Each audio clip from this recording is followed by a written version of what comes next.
It was 2021 when I took a trip out to northern Arizona for a solo camping weekend. I was 29 years old back then, working as a line technician for a utility company out in Albuquerque. The stress was piling up that year, between overtime hours, trying to help my mom through a rough winter, and a breakup that had dragged on far too long. I needed to clear my head. I'd been planning the trip for weeks, picking a remote area far from the tourist spots, way past the reservations, out near the edges of Kaibab National Forest. The place I settled on was Coyote Hill, a little-known patch of land that hadn't seen campers in a long time, if the old hiking threads I read were anything to go by. The spot was several miles off any major road, and even further off the grid. I had to park my truck by a weathered fence line and hike almost 3 miles down an old cattle path to reach a decent flat patch of land where I could pitch my tent. I brought my 70-liter pack with 2 gallons of water, jerky, trail mix, instant oats, and some canned tuna. A simple Jetboil stove, a hatchet, first aid kit, and a good fixed blade knife were all part of the kit, along with a lightweight tarp and my sleeping bag. I packed light but smart. I was used to soloing it. The first day was uneventful. The hike in was hot but bearable, and the air smelled dry and sharp with sagebrush. I made camp under a scattering of junipers near a large outcrop of rock that sloped upward into a narrow ridge. From the top of that ridge, I could see the whole basin stretch out below. Dry washes, brush, old cow bones, and not much else. It was peaceful in a desolate way, the kind of place where you felt like the last man left on earth. No cell service, no distant traffic hum, just wind and the occasional bird cry. That night, I made a small fire from dead juniper branches I had gathered. I roasted a few pieces of jerky over the flames and watched the stars come out. You never really know how many there are until you get away from everything.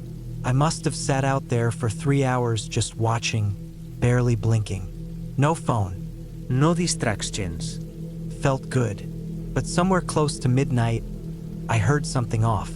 It was faint at first, a scuffing sound, like something moving through the gravel and dry weeds maybe 30 yards out, past the edge of my firelight. I thought it was probably a mule deer or maybe a coyote. I didn't bother grabbing my flashlight right away, but I listened. Something about the rhythm of the movement was wrong. It wasn't 4-footed. It had a stagger to it, and it stopped every few seconds like it knew I was listening. I stood up quietly and picked up my light. I clicked it on and swept the beam out over the brush. Nothing, just empty scrub and black shadows between the trees. But the sound stopped as soon as the light came on. I scanned around for another minute or two, then let it go. I told myself it was nothing. Arizona is full of odd noises at night. Wind can trick you. Small animals can sound bigger than they are. And I was alone. Your brain fills in the gaps when there's nobody else around. I turned in for the night, pulling my sleeping bag closed over my head inside the tent. I left the fire to burn out naturally. I didn't sleep that well. I kept thinking I heard footsteps in the brush. Faint ones, careful ones. When morning came, I felt groggy. I rolled out of the tent and went to stretch my legs. That's when I saw the prints. Just outside the camp, maybe 10 feet from the fire pit, were barefoot human footprints. One set. They led in from the brush and stopped near my pack, then turned and went back into the trees. I stood there staring for a long time, trying to convince myself I was seeing things. But they were clear. Not boot tracks, bare feet, maybe size 10 or 11. The ground was dusty and loose enough to take a good print. The weird thing, they weren't deep. Whoever made them was light, or cautious. I checked my pack. Nothing seemed to be missing, but I couldn't shake the image of someone watching me sleep. I spent most of that day hiking a little further up the ridge, just to clear my head. I took my knife and some water and went higher until I could look out even further. Saw a hawk dive after something. Saw some animal scat I couldn't place. But nothing else. No people. No vehicles. Nothing. That night, I made a smaller fire, ate quicker, slept lighter, but again, the sounds came back. Same time, around midnight, soft steps, movement just beyond the reach of the firelight. But this time I could feel it, that pressure, the sense that you're not alone. I sat up inside the tent and gripped my knife in the dark, listening to every snap and crunch outside like it was a countdown to something. But no one ever came closer. The next morning I found more tracks, but these ones were wrong. They were the same size as before, but the gait had changed. One foot was dragging slightly. The toes of the left foot splayed out wide, almost like they were trying to feel the ground. The spacing between prints was erratic, like whoever, whatever was making them was limping, or pretending to limp. I followed the prints for a bit, maybe 40 yards out. They looped around the camp in a wide arc, then doubled back again. It didn't make sense. Who the hell walks barefoot in the middle of nowhere at night without a light, without gear? And why stalk someone's camp 2 nights in a row and not take anything? I decided I'd cut the trip short. I packed my things quickly and hiked out by mid-morning. The path back to the truck was quiet, but every time I passed a patch of trees or rock, I found myself looking twice, listening. I didn't hear or see anything on the way out.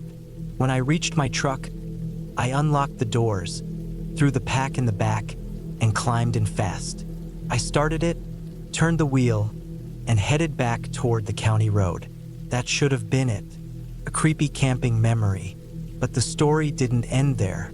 Back in Albuquerque a few weeks later, I was at my buddy's garage helping him rotate tires. We got to talking about the trip, and I told him the story, half joking, half serious. He looked at me strange and said, "Was that near Kaibab? Coyote Hill?" I nodded. He told me a story about a guy he knew, an ex-forest surveyor, who used to patrol that area back in the early 2000s. Said the guy quit after only a year because he kept finding weird signs. Bare human tracks deep in uninhabited zones, missing livestock from nearby private ranches, even torn up deer carcasses left up in trees. The kind of stuff that didn't add up. He said the guy called it skinwalker country, but not in the magical sense. More like someone out there had lost their mind and lived like an animal. A person who acted like a predator but thought like a man.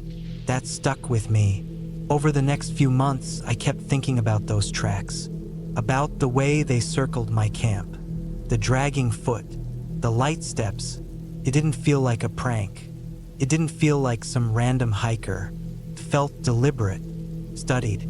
A few months later, I went to a gun show and picked up a used 9mm Glock. I'd never felt the need to carry before, but something about that trip got under my skin. I haven't been back to Coyote Hill since. I've done a few more camping trips, but nothing that remote, nothing that isolated. Sometimes I still dream about that night, not in nightmares, more like memories that replay with extra details, like hearing breathing that wasn't mine, or seeing eyes behind the firelight. I know they aren't real memories, just my mind filling in blanks, but I do remember those prints.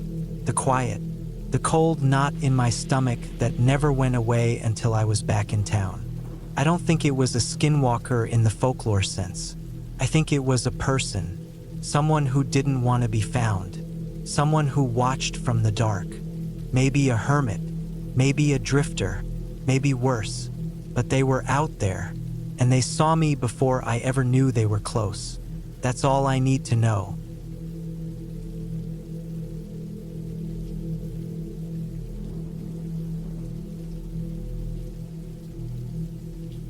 It was September of 2016 when I drove out to the backcountry ridge above Cougar Reservoir in Central Oregon. I was 32 then, single, and had been doing a lot of solo hiking and camping trips for the last few years. It helped me get out of my head. I worked in IT, mostly from home, and days blurred together unless I made a point of going outside. I didn't tell anyone exactly where I was going that weekend, just that I'd be out somewhere near the Willamette Forest for 2 nights. I had a satellite communicator for emergencies and figured that was enough. It's a mistake I still think about. The drive was long and winding, mostly forest roads and gravel paths after the last paved stretch. My SUV was packed up with my tent, sleeping bag, some gear, food, bear canister, and a .38 snub I usually brought when going that deep into the woods. I wasn't expecting trouble, it was mostly for peace of mind. I'd camped alone dozens of times before and had never run into anything I couldn't handle. Animals usually stayed away, and I was cautious with food storage. People, when you did run into them, were usually quiet and stuck to themselves. I reached the ridge trailhead around 2 p.m. and parked under a canopy of Douglas firs. The air was wet already, not raining yet, but that still heavy humidity that told you it was going to dump soon. A storm had been working its way inland from the coast, and I wanted to get my tent set up before it hit. I should have known better than to go in that deep with that weather on the way, but the solitude was part of the appeal. I hiked in about 3.5 miles to a small clearing just off a bluff that looked west over the reservoir. It was peaceful, quiet, and no one else was around. The only signs of old camps were a few blackened fire rings and some scattered charred wood. I set up the tent near a thick grouping of trees that would block some of the wind, unrolled my foam pad, sleeping bag, and checked the guy lines twice. I was trying to beat the rain. I gathered some dead wood and built a dry little pile under a rock outcrop so I could have a fire later, weather permitting. By the time I had everything settled, the sun was gone behind thick gray clouds and the first drops were starting to fall. I threw on my poncho and walked down the ridge a bit with my headlamp to check out the area. The trail wound deeper into a cluster of overgrowth, with blackberry thickets and low cedar brush. I noted a few places where the trail was washed out from erosion. The forest was dense, old growth in some parts, and had that rich, wet earth smell you only get in places where the rain seems to settle and never really go away. It started pouring as I got back to the tent. Big sheets of cold rain that slapped against the nylon and ran in loud rivulets. I ducked inside, stripped off the wet outer layer, and crawled into my bag. I read on my Kindle for a bit, but the light from the headlamp attracted a dozen little insects to the inside ceiling of the tent. So I turned it off and lay there, listening. The rain got worse around 9 p.m. Thunder started rolling in the distance. Not sharp cracks, but low, continuous booms like something big was groaning under the weight of the clouds. My tent held up fine. The ground wasn't pooling yet, but I could tell if the rain kept coming that the spot I picked might get soggy. I thought about moving, but in the dark and pouring rain, there wasn't much I could do. So I waited it out. I probably dozed off around 11 p.m. and slept lightly until I woke up cold and confused sometime after 2 a.m. I thought I'd heard something outside. It wasn't the rain, that was still pounding steadily, but something else. A soft crunch, then another, then nothing. I lay still. My heart picked up, and I reached slowly into the flap beside me where I kept the revolver. I didn't touch it yet. Just knowing it was there calmed me down a bit. The wind was gusting harder now. Branches creaked above me, and the tent wall puffed and shuddered every few seconds. I stayed awake, listening. Then I heard it again. Closer. A distinct snap, like someone stepping on a wet twig. I froze. My breath slowed. The sound was maybe 15, 20 feet off. To my left, I couldn't see anything through the nylon, just the vague shadows thrown by trees under the flickering lightning. I stayed completely still. Then came the unmistakable sound of breathing, heavy and slow. It wasn't an animal, not that close to the tent. It was too steady, not sniffing or snorting like a bear, just slow inhales and exhales, as if someone were standing just outside. I stayed frozen for a full minute, maybe more. My sleeping bag was up to my chest, and I didn't dare move a muscle. Then the breathing stopped. Another crunch, a soft shuffle of movement, then silence again. I didn't sleep the rest of the night. The rain started to let up a little by 5 a.m., and I waited until the first light cracked through the trees to unzip the tent and step outside. Everything was soaked. Fog hung low across the ridge, and the forest was quiet in that eerie, damp way it gets after a heavy storm. I checked around the tent. No tracks, but the ground was all pine needles and mud, so anything could have washed away overnight. I saw a few spots where the pine needles looked like they'd been scuffed or moved aside, but that could have been from me setting up camp. I told myself it was probably an animal. Maybe an elk had wandered nearby. Maybe I dreamed the whole thing. I packed up my stove and made some coffee, trying not to think about it. But then I noticed something that made my stomach twist. On the other side of my tent, not far from where I thought the breathing had come from, I saw a small black object half buried in the wet needles. I went over and picked it up. It was a cigarette butt, fresh, not soaked like everything else. The paper was only slightly damp. It looked like it had been dropped recently, and I hadn't smoked in years.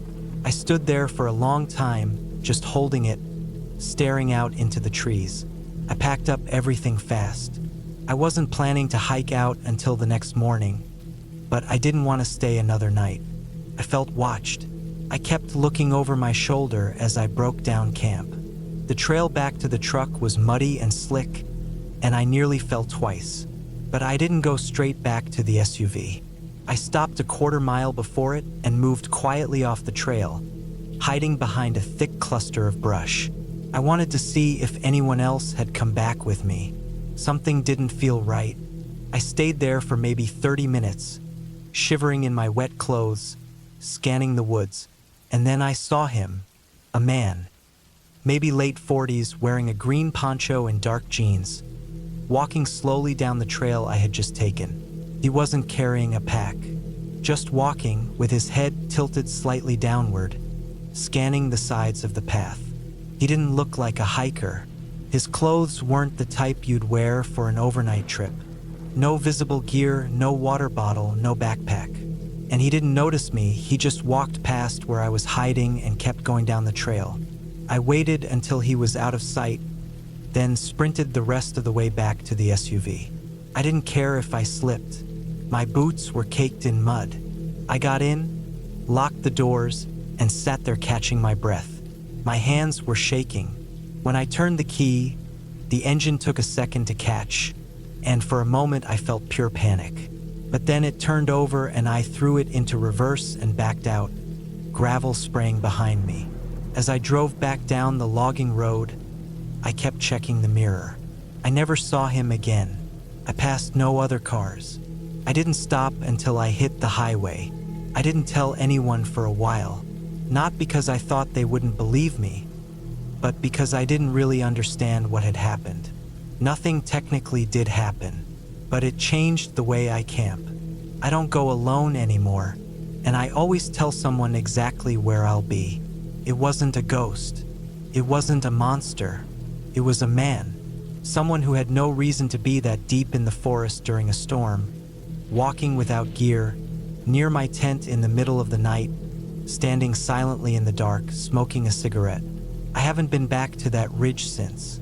The forest didn't feel empty that night. It felt like it was watching me.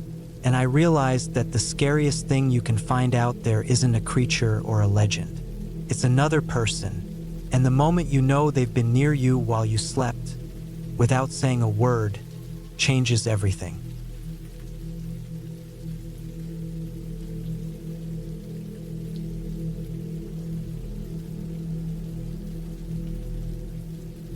I'd never been a fan of camping. It wasn't that I hated nature or anything. It's just that I was never one for the idea of sleeping under the stars, surrounded by trees that seemed to breathe in the night. But when my friend Scott invited me to join him for a weekend trip out in the Colorado Rockies, I figured, why not? I was 29 years old, had a decent job, and honestly, I could use a break from my daily routine. So, I packed up my gear, grabbed a couple of cans of beans, and made the drive from Denver to the remote campsite Scott had picked out. The place was far from any roads, deep in the woods, and the last few miles were nothing but dirt trails that bounced my car around like a toy. It wasn't just any campsite either. Scott had picked a spot near an old, overgrown logging road. He'd camped there before, claiming it was one of the most peaceful places he'd ever been. I wasn't so sure about the peaceful part, but I agreed to go because Scott had a way of convincing people. He was one of those outdoorsy types, knew the land, could read the weather like a book, and had a ton of gear that looked straight out of a survivalist catalog. The drive took a little over 4 hours. By the time we arrived, it was already late afternoon. The light was starting to fade, and the air had that crisp bite that only comes with high altitudes. I could smell pine and something else, something damp, just the usual forest scent that makes the air feel fresh. The clearing where we set up our tent was tucked between two massive boulders, with a small creek running a few yards away, its sound adding a calming backdrop to the stillness of the forest. Scott was already unloading his gear when I pulled up, his truck parked crookedly in the middle of the clearing. "You made it," he called out with a grin. "Nice to see you're still alive after that drive. Got everything?" I nodded and grabbed my duffel bag, tossing it over my shoulder as I made my way over to the fire pit. It wasn't much, just a ring of stones, but it'd do the job. Scott was an expert when it came to fires, so I wasn't concerned about not having the right kindling. While he set up, I took a walk around, stretching my legs and letting my eyes adjust to the dimming light. The trees loomed tall above us, the shadows of the trunks stretching across the ground like dark fingers. I noticed how quiet it was. No birds, no rustling animals, just the soft babble of the creek in the distance. As the sun sank lower behind the mountain peaks, a chill began to creep in. I wasn't used to this cold. Sure, I'd been on some camping trips before, but never this deep into the mountains. The temperature dropped quickly once the sun was gone, and before long, we were both bundled up in our jackets by the fire, watching the flames dance and crackle. Dinner that night was simple: a can of beans, some rice, and a couple of hot dogs over the fire. Nothing fancy, but it was enough. We talked about everything and nothing: our jobs, relationships, the future, while the firelight flickered in our faces. I didn't notice at first, but as the night grew deeper, the forest around us seemed to change. The sounds faded. The wind that had been gently rustling the leaves earlier had died down completely, leaving a thick silence hanging in the air. It was unsettling. First, I tried to shake it off. It's just the cold, I thought. It's just the isolation. But the longer I sat there, the more I started to feel like we weren't alone. It wasn't anything I could pin down. No movement in the trees, no weird noises, just the overwhelming feeling that someone was watching us. It was as if the forest itself had stopped breathing. Scott didn't seem to notice. He was too busy poking at the fire, making small talk about his next big hiking trip in the fall. But I couldn't shake the feeling that something was off. I glanced over at the shadows between the trees, half expecting to see a pair of eyes peering back at me. There was nothing, just darkness. But it was that darkness that seemed to stretch farther than it should, as if it were closing in. I stood up, feeling the sudden need to move. "Just gonna take a quick walk," I told Scott. He waved me off without even looking up.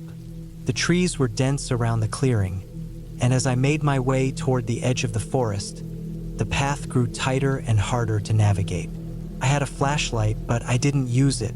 I didn't want to draw attention to myself. I wasn't sure what kind of attention I was expecting, but the night felt wrong. The longer I walked, the quieter it got, until all I could hear was the soft crunch of my boots on the forest floor and the occasional snap of a twig breaking underfoot. It was then that I saw it, a shape. First, I thought it was just another shadow, but no, this one was moving, slowly at the edge of my vision, just at the limit of where the trees thinned. My heart skipped a beat. I stopped dead in my tracks, staring into the darkness, hoping it was just a trick of the light. But it wasn't.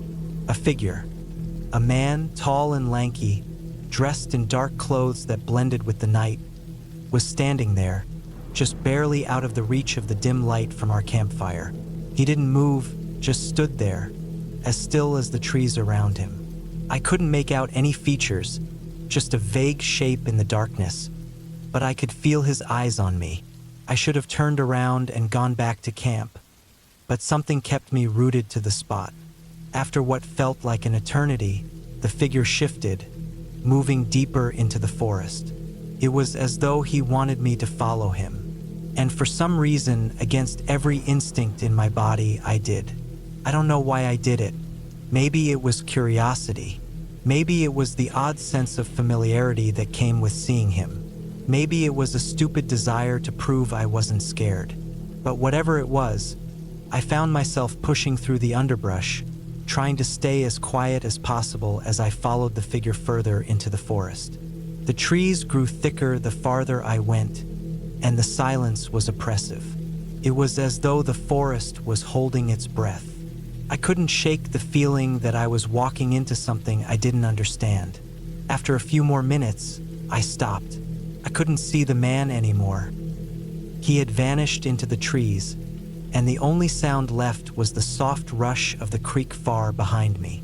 I stood there, listening, trying to decide whether I should keep going or turn back. That's when I heard something. It was a voice, quiet, distant, almost like a whisper. It was coming from somewhere ahead of me, but it wasn't in any language I recognized. The sound of it twisted something inside me, something primal that told me I was way out of my depth. Without thinking, I turned around and started walking back toward camp. I didn't look behind me. I didn't need to. I could feel whatever it was following me, close behind, but just out of sight. When I got back to the camp, Scott was still by the fire, the flames casting an orange glow on his face. I tried to shake off the tension in my body as I sat down next to him, but I couldn't. "You all right?" he asked, finally noticing my wide eyes and tense posture. "Yeah," I lied, my voice a little shaky. "Just needed some air." The rest of the night was uneventful. We finished up our food, talked a little more, and eventually turned in for bed. But I couldn't sleep. I kept hearing things outside the tent. Footsteps, branches snapping, the rustle of leaves. But every time I unzipped the tent to check, there was nothing there. By morning, the feeling of being watched was gone. The sun had risen, and the world felt normal again. The forest was alive with birds, and the air was warmer. It was like nothing had happened at all. But as I packed up my things and started to leave, I couldn't shake the memory of the figure, standing there in the dark, waiting. Scott seemed completely unaffected by the night. He was already up, packing his stuff with a smile on his face, talking about how we should make this a regular trip. But as I looked at him, I couldn't shake the feeling that I wasn't the only one who'd seen something out there in the forest. It wasn't until we drove back down the mountain and hit the main road again that I let out a breath I didn't realize I'd been holding. The unsettling feeling was still there, though lingering like a shadow. But I was safe, and the man in the forest was gone. I never went camping again after that trip. And while I never told Scott about what happened, part of me wonders if he had seen the figure too. Maybe he knew more about that place than he ever let on.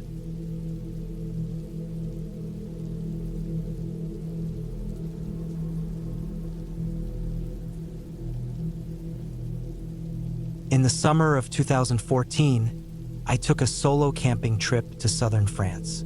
I was 26 at the time, living in Belgium, and working a job that let me save up enough to take a week off and disappear into the outdoors. I'd always liked being alone in nature. I didn't go out to drink or party much like other people my age, but I loved setting up my tent somewhere quiet and just letting my mind relax without any phones or work stress. It was something I needed. I picked a small, somewhat isolated area near the Cévennes National Park. It wasn't an official campsite, more like a tucked-away section of the forest not too far from a gravel road, about 30 minutes from the nearest village by foot. I found it a few years earlier while hiking with a friend, and I marked the spot on a paper map. There was a little stream close by, and the terrain was flat enough for a tent. It was the kind of place where you might not see another human for days. That's what I wanted. I arrived there in early July, parked my car off a side road where a grassy trail opened up, and hiked the rest of the way in. The air was warm and dry, but not suffocating. The whole place smelled of pine and dust. Bugs were out, but nothing crazy, just the usual summer stuff. I had my large backpack with gear, a gas burner, a folding chair, 2 coolers filled with dry food, and a good sleeping bag. My tent was a 2-person setup, not heavy but roomy enough. I brought a knife, a multi-tool, and even a small hatchet just in case I needed to clear any branches. Nothing dramatic, just prepared. The first day and night were perfect. I set up camp around 3 in the afternoon, had everything laid out how I liked it, and made some rice and vegetables over the burner. I sat in the chair for a while, reading, just letting the sun dip low behind the trees. By 9, I was in my tent with my headlamp on, writing in a notebook. There were the usual noises outside, crickets, some rustling, but I was used to that. It didn't scare me.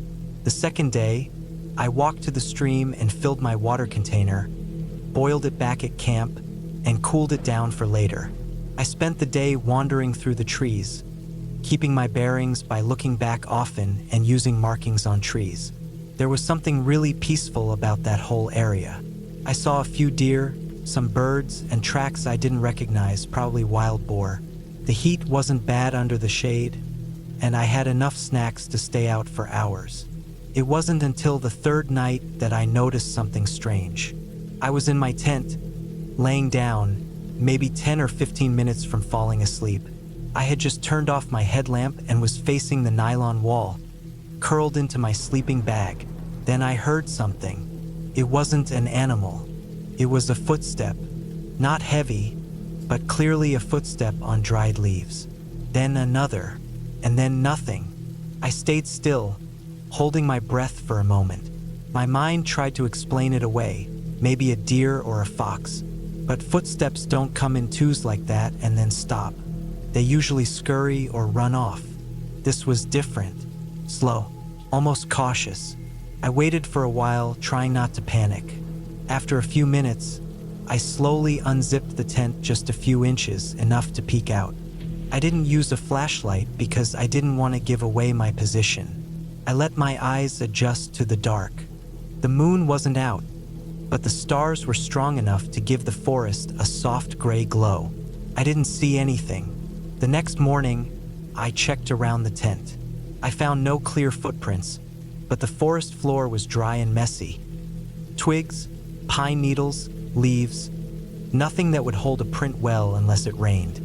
I told myself it was probably an animal. Maybe I was being paranoid.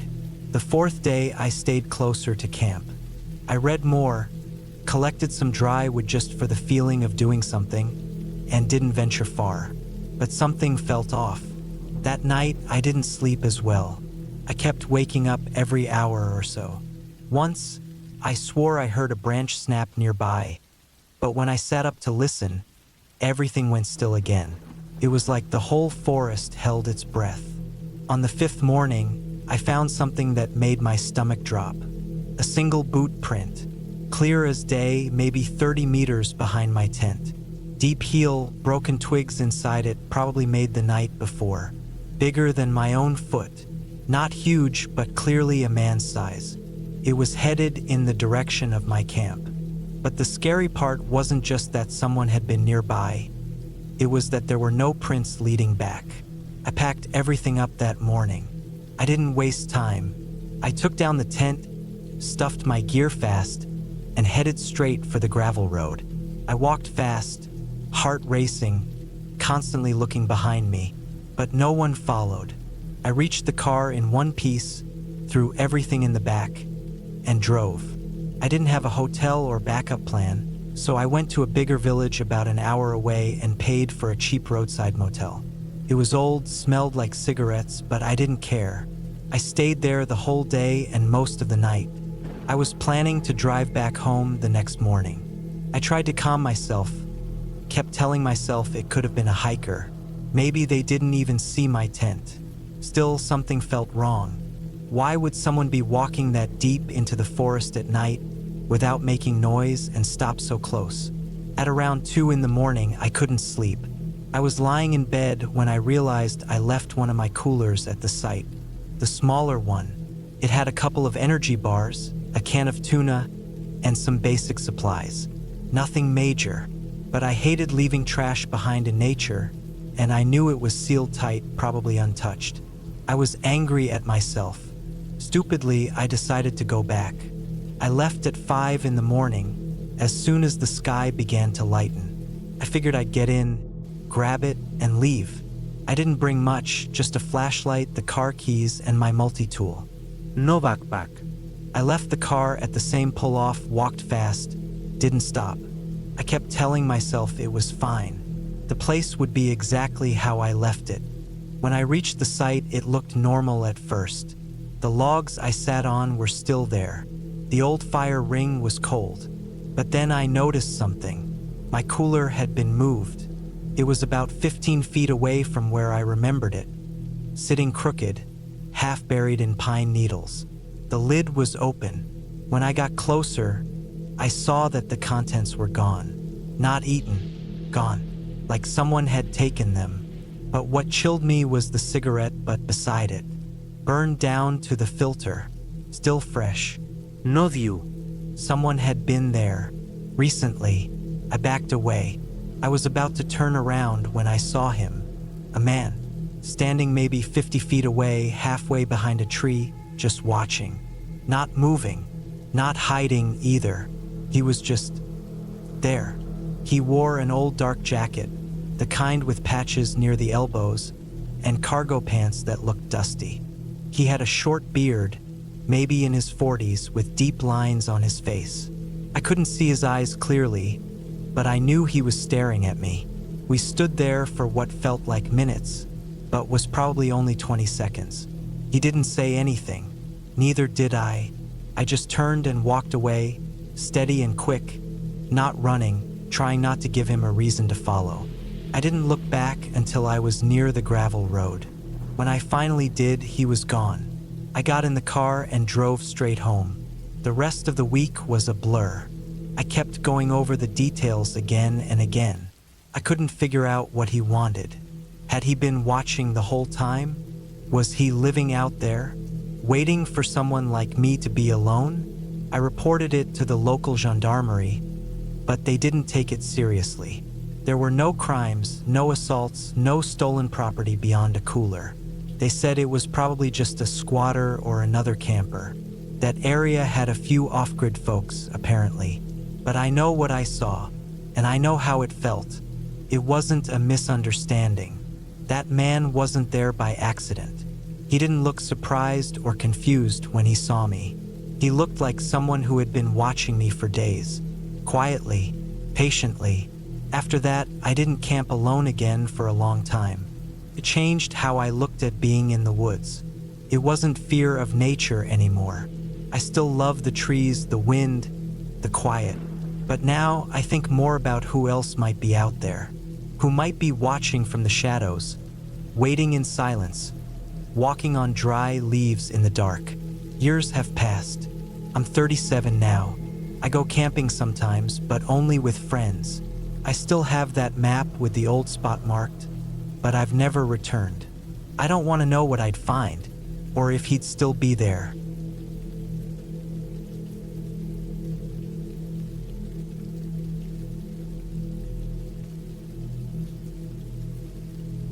It was late September of 2021 when I decided to head out for a solo camping trip in Idaho, near the Clearwater National Forest. I was 33 at the time, living in Missoula, Montana, working remotely as a graphic designer. Things had been building up, work stress, personal stuff, and just the usual mental clutter that comes from sitting at a desk every day. I needed space, Time alone. No phone service. Just trees, mountains, cold air, and silence. That's what I told myself, anyway. I chose a spot I had been to once before with a group of college friends, maybe 8 years earlier. We didn't go deep into the backcountry then, just hiked out 5 or 6 miles from one of the pull-offs and camped off an old hunter's trail near an old creek bed. I remembered liking it. Quiet, flat enough to pitch a tent, and far enough off the road that you didn't hear any traffic. It had been years, though, and I was going off a memory. I packed light tent, sleeping bag, headlamp, knife, bear spray, a compact stove, a few freeze-dried meals, and a solar battery pack. The weather was chilly but not freezing. Daytime temps hit the high 50s. Nights dipped into the low 30s. That first day, I parked at the same pull-off, checked my bearings, and started down the same trail. I only passed one other hiker, a guy heading out with a bow strapped to his pack. We nodded at each other. No words. I liked that. The trail was more overgrown than I remembered, and the last 2 miles were a little rough. Muddy patches, fallen branches, slippery rocks. I kept thinking I missed the old spot, but just when I was about to give up and find a random clearing, I saw the split in the trail where that little game path veered right. I followed it for another 100 yards, and there it was. Flat, mossy ground, a fire ring made from stones someone had set up years ago, and the faint sound of a creek trickling maybe 50 yards away. I pitched my tent near a fallen log, right at the edge of the trail. Not directly on it, but close, maybe 15 feet off. There weren't signs of recent use, but I figured it was still technically a game path or hunting route, so I kept my gear tidy and tried not to leave any food out.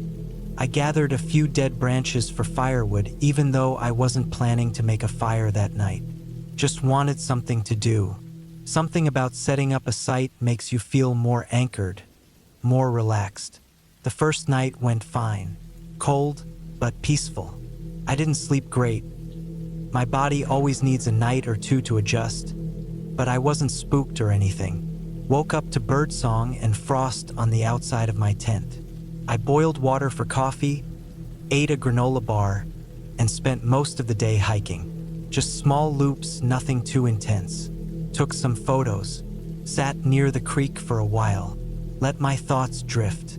I wanted quiet, and I got it. That second night, though, that's when things started to feel off.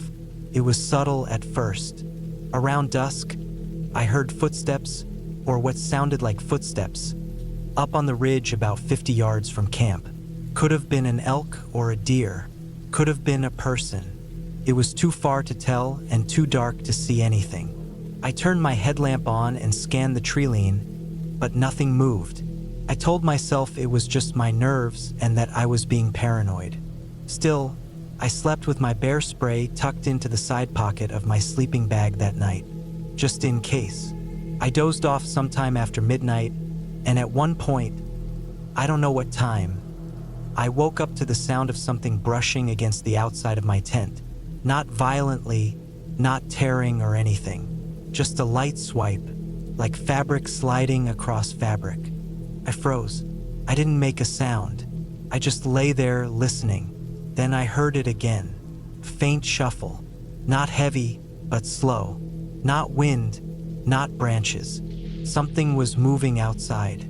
I stayed still for what felt like an hour, but it was probably just a few minutes. Whatever it was moved off eventually.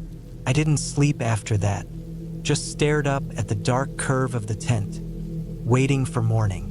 When daylight finally came, I unzipped the door and looked around. Nothing was gone. No tracks, no damage, just frost and pine needles. I walked around the perimeter, checked the trail, the ridge, the creek. I didn't see anyone or anything. No animals, no people, no marks. I tried to tell myself it was just a small animal, maybe a raccoon, something harmless, but it didn't sit right with me. Still, I stayed. By the third night, I was tired, really tired.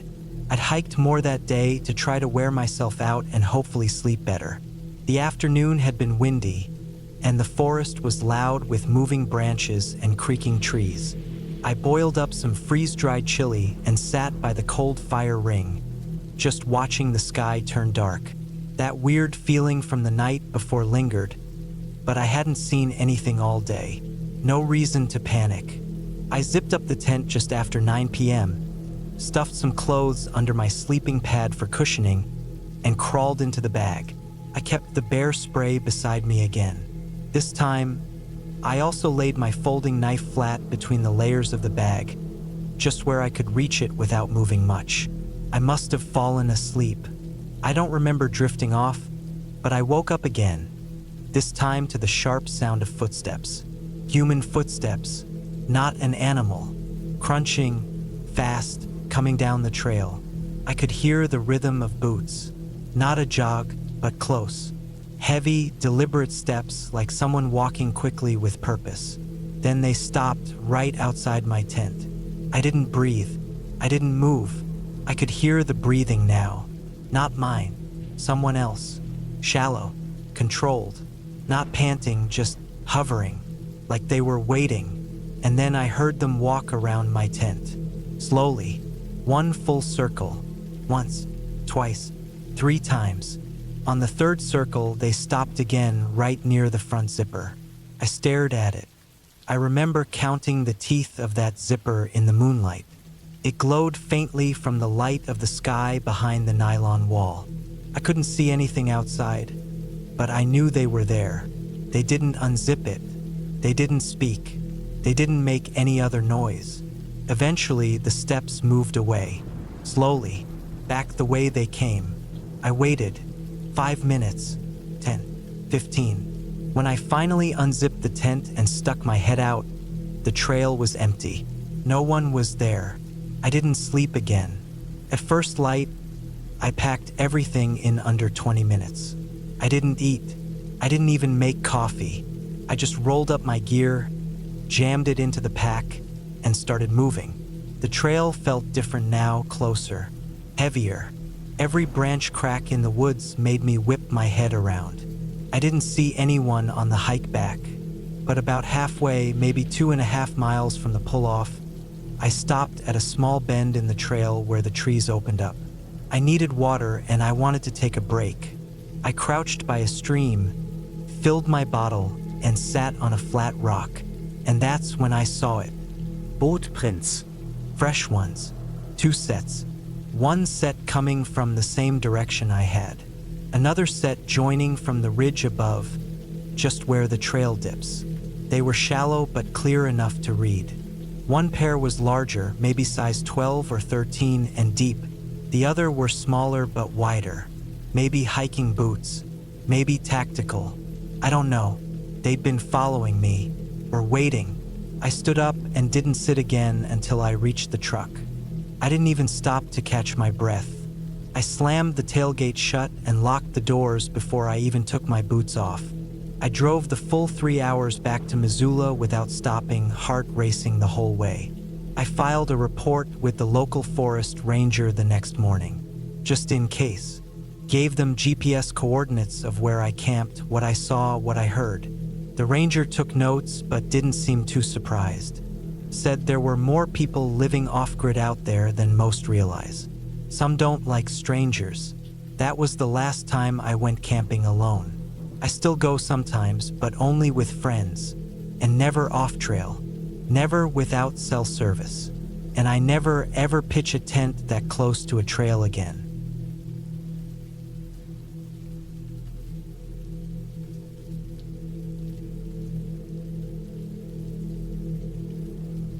I was 29 the year I camped in the graveyard off Route 60, somewhere near an old abandoned church in rural Pennsylvania. I don't remember the exact name of the place. It had long since been swallowed by vines and tall grass, but I remember how it felt. It was that kind of sharp, heavy silence that clings to places that have been forgotten. I'd been living out of my old blue Ford Ranger for a few months at that point. I had some savings, but I was burning through it fast, traveling around with no real destination. I had left my job in Ohio where I worked as a mechanic at a chain garage. No wife, no kids. I just wanted to be nowhere for a while. So I was driving east when I saw a weathered wooden sign on the side of the road. Most of the paint was gone, but the words St. Elwyn's Cemetery were still barely readable. There was no gate, no chain, just a gravel path winding off the road into some trees. It was getting dark and I needed a place to stop for the night. I hadn't planned on sleeping in a cemetery, but the trees looked like they'd offer cover from the wind, and I didn't want to fork out money for a motel again. I turned in, slow over the gravel, the headlights catching weeds and old headstones. I killed the engine halfway in and coasted the rest of the way, not wanting to disturb whatever this place had settled into. I parked near the back of the graveyard. The lot wasn't really a lot, just a dirt clearing where the gravel ended. I could see rows of uneven stones stretching out in the half-light. Most of the markers were chipped or tilting. A few had sunk completely into the grass. No signs of people, no recent burials. It looked like the last person laid to rest here had been buried decades ago. I set up my little one-man tent beside the truck, just off the path. The soil was soft from recent rain, and I drove the stakes in easy. I brought out my old camp chair, a small propane stove, and a can of chili. I ate under the thin light of a headlamp, staring at the tree line while the wind moved through the branches. Everything smelled like damp wood and moss. When I finished eating, I cleaned up, threw my trash into a bag, and climbed into the tent. I didn't bother with a fire. The night was cold, but not freezing, and I had a decent sleeping bag. I lay there for a while listening, first to the wind, then to the insects. Then, after about an hour, I heard something else. It was a hard sound to place at first. Not footsteps, not animals. More like something brushing through brush. A dragging kind of sound, like someone pulling a stick across the ground or through wet leaves. I sat up inside the tent. My heart picked up a little, but I stayed still. I listened. There it was again.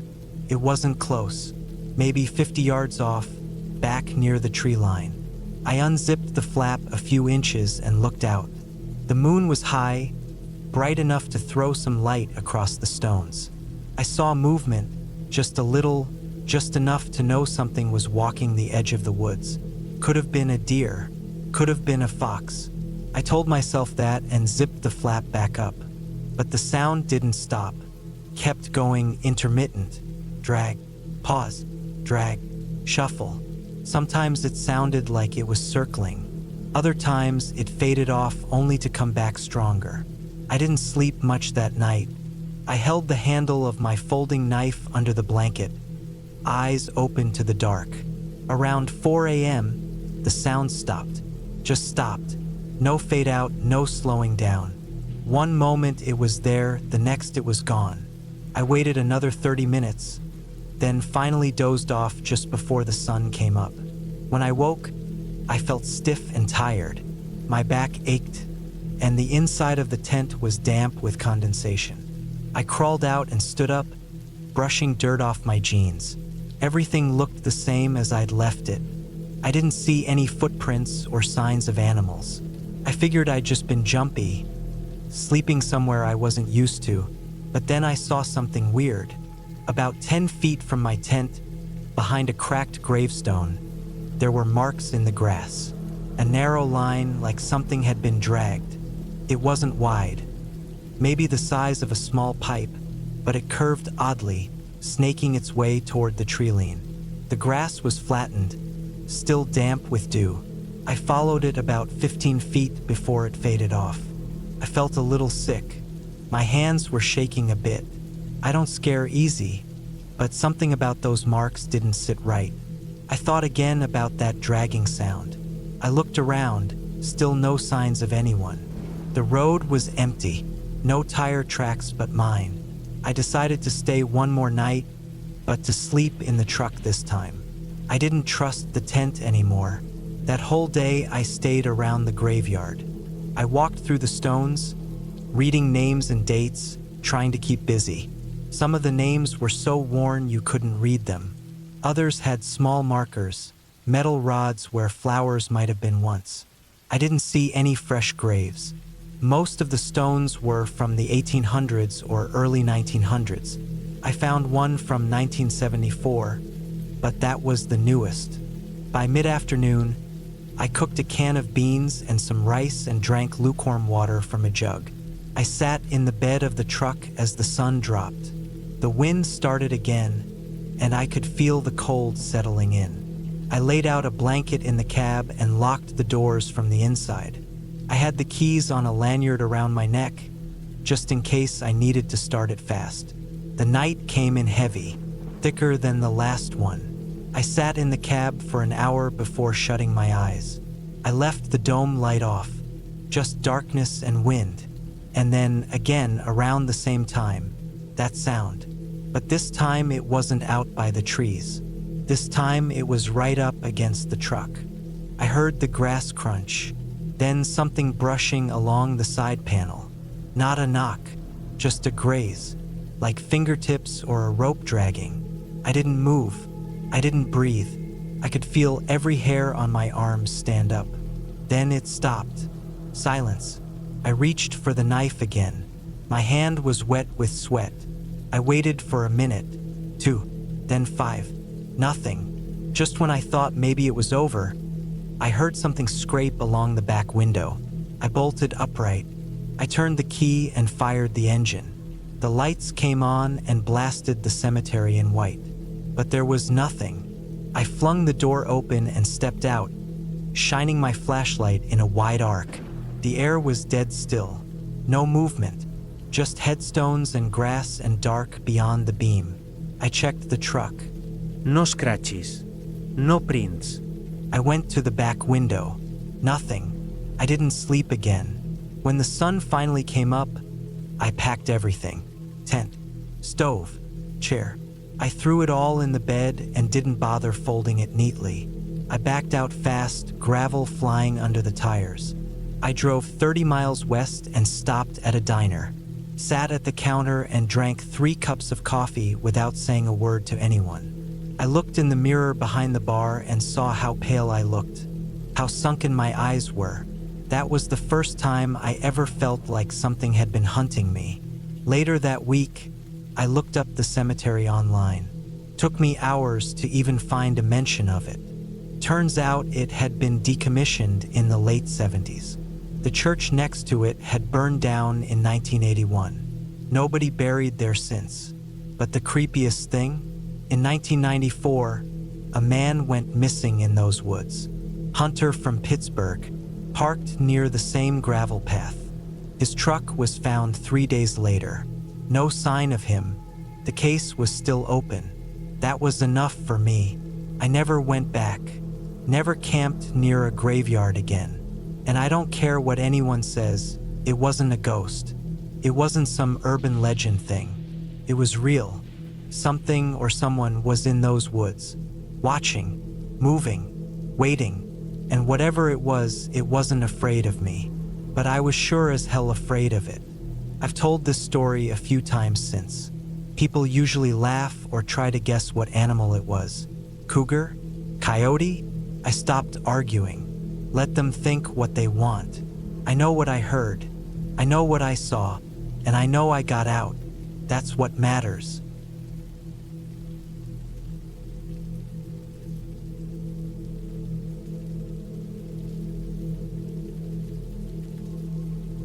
The forest was quiet, too quiet almost. There's this strange, unsettling silence that falls over you when you're out in the woods, away from the usual noise of cars, people, and the hum of city life. It was around 10:30 p.m. when I arrived at my campsite in the Adirondacks, a few miles from the nearest town. I had been planning this trip for months, hoping to get some peace and quiet after a stressful few weeks at work. My name's Jake. I'm 32, and this was supposed to be a weekend to forget about everything. The deadlines, the endless emails, the pressure. But from the moment I set up my tent, I felt this unease creeping up my spine. I couldn't shake the feeling that I wasn't alone. I drove in a beat-up 2008 Subaru that I'd bought a couple of years ago.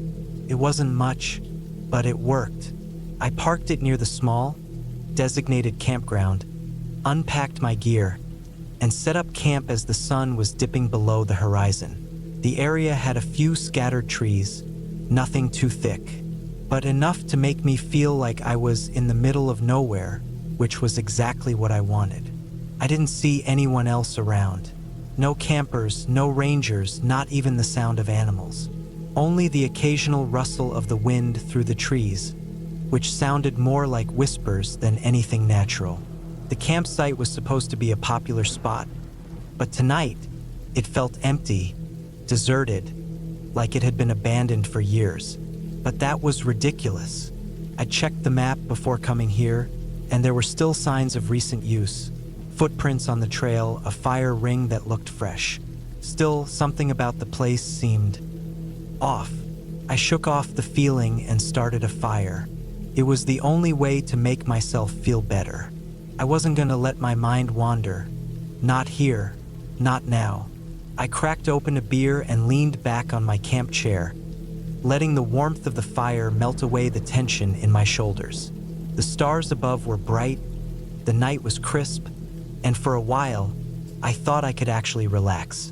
But that stillness lingered, like something was waiting. By midnight, the fire had burned low. I was already half asleep, my eyelids heavy, when I heard it.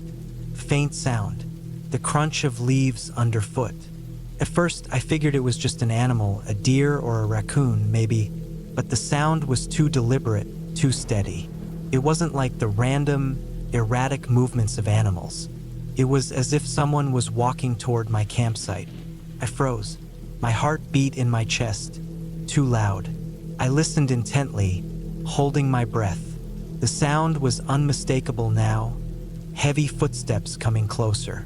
I reached for the flashlight I'd left by my side, but before I could grab it, the noise stopped.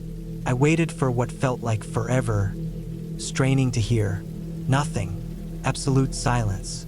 Then, just as I was about to brush it off as my imagination, a twig snapped, so loud it felt like it was right beside me. I snapped my head toward the sound. Nothing. The fire flickered, casting long shadows against the trees. I took a deep breath, trying to calm my racing thoughts. Get a grip, I muttered to myself, standing up and grabbing my flashlight. I aimed it toward the edge of the clearing. There was nothing, just the flickering shadows of the trees swaying in the breeze. I stepped closer to the edge of the firelight, scanning the darkness. My feet crunched against the ground, every movement amplified in the quiet. Nothing. I felt like a fool. It was probably just a bear or a raccoon, or even a person out for a walk. It wasn't unusual to see hikers in these parts. Still, I couldn't shake the feeling that I was being watched. I walked back to my camp, trying to laugh it off, but the unease hadn't left. I decided to go to bed. The tent felt like a safe, enclosed space, away from whatever might be lurking in the dark. But even as I climbed into my sleeping bag, I kept my flashlight within arm's reach. I just couldn't relax. Hours passed in the darkness, the only sound the occasional crackle of the dying fire outside. Just when I thought I might drift off, I heard it again. A soft rustling in the brush, then footsteps, slow and deliberate. I sat up, heart racing. This time, the sound wasn't distant. It was close, too close. I grabbed the flashlight and turned it on, shining it toward the noise. The beam sliced through the dark, cutting into the trees, but there was nothing there. I stood still, frozen in place, my pulse hammering in my ears. Whoever or whatever it was just outside my camp, moving around, circling. I thought about calling someone, but the phone had no signal out here. I was completely alone. The realization hit me hard. I was vulnerable, at the mercy of whatever was out there. I stayed in the tent, my hand clutching the flashlight, my mind racing through all the possibilities. It wasn't until the first rays of morning light crept through the trees that the sounds finally stopped. The calmness returned. The next morning, I was exhausted but relieved.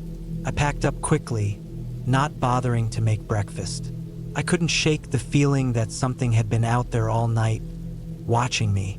I didn't even want to stay long enough to find out. I drove away, leaving the campsite behind, but the image of those dark trees, the sound of footsteps still echoed in my mind. I had no explanation for it. I never saw anyone, never heard a voice, but something was out there and I wasn't going back. And that was the end of it. I'd like to say I never camped again, but I did, just not there. I went to other places. I never found anything that quite matched the same strange feeling. But I always remember that night in the Adirondacks, and I wonder, was I just paranoid? Or was someone really watching? The mystery stayed with me for years, and it never really let go. That night was the start of my realization that there are some places in the world where the feeling of being watched is too real to ignore. And no matter how much I tried to rationalize it, I would never truly know what happened out there in the dark woods. But I would never forget.